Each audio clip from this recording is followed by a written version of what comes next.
Hi friends, నేను మీ వినోద్ మౌర్య.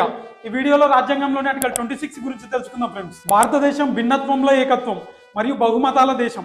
ఇక్కడ హిందూ, ముస్లిం, Christian, Sikh, బౌద్ధ మతాలు అన్నీ కలిసి ఉంటాయి.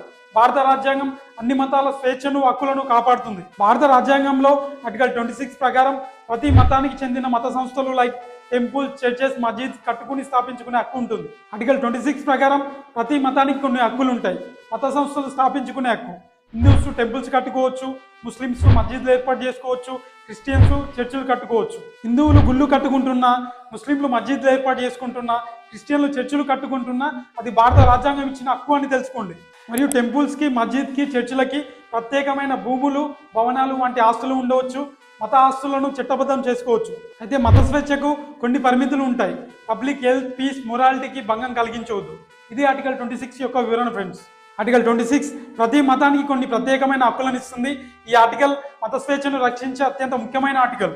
Keep watching, please do like, share and subscribe. Thank you friends.